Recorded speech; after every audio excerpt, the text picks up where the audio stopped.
Olá a todos, eu sou o Adriano. Primeiramente, quero agradecer o empenho dos professores de Físico-Química Experimental 1 e dizer que neste breve vídeo falarei um pouco sobre equilíbrio líquido-vapor em sistemas binários, que foi a nossa última prática durante o semestre. Os sistemas binários são compostos por soluções de dois componentes. Solução é uma mistura homogênea composta por dois ou mais componentes. Ela pode ser uma solução ideal, que é uma solução que não existe, mas serve de modelo teórico para a discussão das soluções reais. Solução real, onde a interação entre os componentes altera o ambiente químico das substâncias puras, trazendo desvios ao comportamento ideal esperado. Solução idealmente diluída é a solução na qual o soluto está em quantidade tão pequena que interage somente com o solvente, alterando significativamente o seu ambiente. Já o solvente interage essencialmente entre ele mesmo, não alterando o seu ambiente. A lei de Raoult diz que a pressão parcial de cada componente em uma solução ideal é dependente da pressão do componente puro multiplicado por sua fração molar. Nas soluções, devido às interações intermoleculares, o ambiente químico é alterado e, na prática, ela depende da atividade, que é a concentração efetiva do componente em solução. A atividade é proporcional à concentração multiplicada por um fator conhecido como coeficiente de atividade. A lei de Henry é válida para soluções idealmente diluídas e diz que a pressão de vapor é proporcional à fração molar multiplicada por uma constante que traz a pressão ajustada pelas condições do solvente. Essa constante é obtida relacionando os potenciais químicos de líquido e vapor na situação de equilíbrio. A lei de Henry conduz à lei da distribuição aplicada ao equilíbrio líquido-gás. Segundo esta lei, é constante a razão entre as concentrações de um componente entre duas fases em equilíbrio, numa dada temperatura, qualquer que seja o valor da concentração deste componente. O diagrama de fases é a representação gráfica que relaciona a temperatura ou pressão à composição. A partir dele é possível definir a fase da solução, ou as fases em equilíbrio, em termos de composição e tamanho. Nos sistemas binários podemos ter um sistema monofásico, seja ele líquido ou vapor, um sistema bifásico com duas fases líquido e vapor em equilíbrio, que ocorre entre as curvas de líquido e vapor, um sistema bifásico com duas fases líquidas conjugadas, que ocorre em sistemas com fortes desvios positivos em relação à lei de Raoult, na região que indica a miscibilidade parcial dos líquidos. Um sistema trifásico com duas fases líquidas em equilíbrio com uma fase vapor, que ocorre em sistemas com fortes desvios positivos em relação à lei de Raoult, nos casos em que a ebulição se inicia antes da solubilização dos líquidos estar completa, e é representado por um único ponto no diagrama. Ainda existem sistemas de equilíbrio que envolvem soluções sólidas, mas não serão aqui tratados. Os graus de liberdade servem para determinar quantas variáveis são necessárias para caracterizar uma solução, e podem ser calculados sabendo-se o número de componentes quimicamente inertes e de fases. Nos sistemas de dois componentes, ao se fixar temperatura ou pressão, o número possível de graus de liberdade é igual a 3 menos o número de fases. E assim, na região monofásica, necessitamos caracterizar duas variáveis de estado. Então, em diagrama, a temperatura constante, necessário saber a pressão de vapor e a composição para caracterizar a fase. Na região bifásica, necessitamos de apenas uma variável de estado, ou seja, nesse diagrama, se sabermos a pressão de vapor e que estamos na região bifásica, automaticamente é possível definir a composição das fases em equilíbrio, bastando traçar uma reta horizontal até que ela toque as curvas do líquido e do vapor. A regra da alavanca relaciona as quantidades relativas das fases em equilíbrio com a posição do ponto de composição global, permitindo calcular o tamanho de cada fase.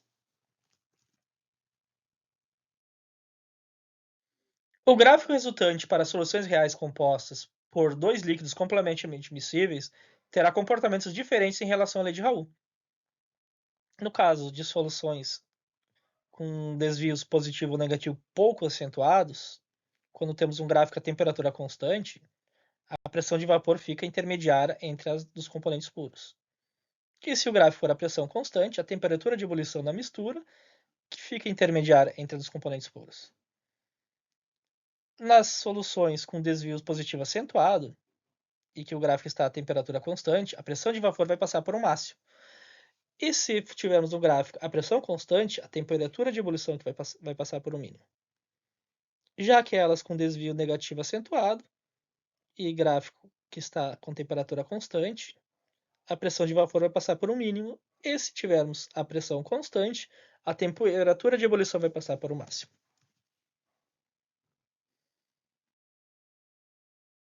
Quando temos líquidos parcialmente miscíveis, o sistema vai apresentar desvios positivos acentuados em relação à lei de Raoult, o que leva à formação de duas fases líquidas conjugadas. Nesse sistema, a miscibilidade normalmente aumenta com a temperatura, mas há exceções como, no caso da água e da tretilamina, que são completamente miscíveis em temperaturas inferiores a 18,5 graus e parcialmente miscíveis em temperaturas superiores, ou como o sistema água e nicotina, que apresenta uma curva fechada de solubilidade, sendo completamente miscíveis para temperaturas inferiores a 61 graus ou superiores a 208 graus. O sistema de líquidos parcialmente miscíveis pode apresentar até três fases em equilíbrio, sendo ela uma em vapor em equilíbrio com duas soluções líquidas, o qual ocorre nos casos em que a ebulição se inicia antes da solubilização dos líquidos estar completa. Já nos casos em que a solubilidade ocorre antes, é possível fazer a análise dependente dos diagramas de líquido e líquido-vapor. Em um sistema composto por líquidos immiscíveis, cada líquido exerce a mesma pressão de vapor que exerceria sozinho, quaisquer que sejam as suas quantidades relativas. É neste princípio que se baseia a destilação por arraste a vapor, utilizada para extrair líquidos a partir de outro líquido immiscível. Ela é muito utilizada para extrair compostos orgânicos sensíveis à temperatura e insolúveis em água, pois o vapor da água fornece pressão ao sistema, e quando este excede a pressão atmosférica, os compostos orgânicos volatilizam a temperatura inferior à da ebulição da água. A composição do vapor pode ser obtida admitindo que o vapor se comporta como uma mistura de gases ideais, e desta forma, a sua composição é determinada pela volatilidade relativa dos líquidos.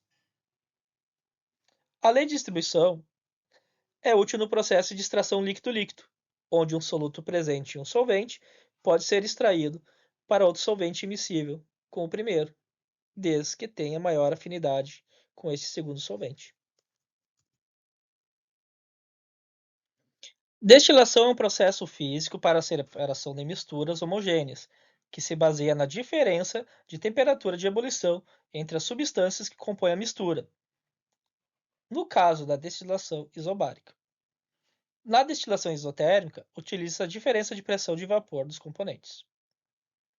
Ela é realizada em uma torre de destilação, onde as frações mais voláteis seguem para as partes mais altas e os resíduos menos voláteis para a base. Como a temperatura de ebulição do resíduo tende a aumentar à medida que aumenta a concentração do componente menos volátil, torna-se necessário aumentar a temperatura ou reduzir a pressão cada vez mais para separar os componentes.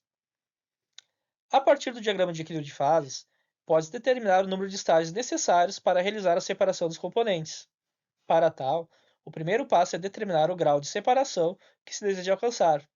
Depois, partindo do grau de pureza desejado, para o componente menos volátil, basta traçar linhas de junção entre as fases de equilíbrio líquido e vapor, e depois descer verticalmente até a linha do líquido e repetir até alcançar o grau de separação desejado para o componente mais volátil. Cada patamar das linhas de junção é conhecido como prato teórico, e a soma deles nos dá o número total de pratos teóricos necessários para realizar a destilação. Líquidos parcialmente miscíveis ou com fortes desvios positivos em relação à lei de Raoult também podem ser destilados. Contudo, como formam azeótropos, não é possível obter os dois componentes puros, no máximo um deles puros e o azeótropo. Isso ocorre porque no azeótropo, tanto o líquido quanto o vapor possuem a mesma composição e assim evaporam na mesma temperatura.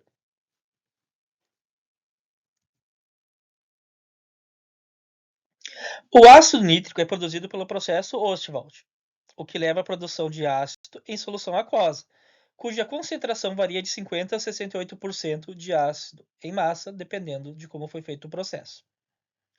No diagrama de fase do ácido nítrico, é possível observar forte desvio negativo em relação à lei de Raoult, formando, então, o azeótropo que possui 69,2% em massa de ácido nítrico, e, como consequência, a simples destilação permite obter o ácido a, no máximo, essa concentração. Para conseguir ácido nítrico fumegante ou ainda o anidro, é necessário fazer com que a concentração dele ultrapasse a do azeótropo, para depois realizar a destilação. E para tal, existem 2 métodos. O método direto, que consiste em passar em contracorrente pela torre gases, dióxido, nitrógenos residuais do processo Ostwald, até que as concentrações do ácido nítrico superem a doseótopo, para depois realizar a destilação. Ou ainda o método indireto, onde utiliza ácido sulfúrico ou nitrato de magnésio, que são agentes secantes, que vão acabar removendo a água da solução, fazendo com que a concentração de ácido nítrico supere a doseótopo, para então realizar a destilação. Porém, ressalto mais uma vez que, como temos a formação do azeótropo, obteremos em ambos os casos ácido nítrico 69,2% no resíduo. Agradeço a atenção de todos e para quem quiser se aprofundar um pouco mais, essas são as referências utilizadas como base nesse trabalho.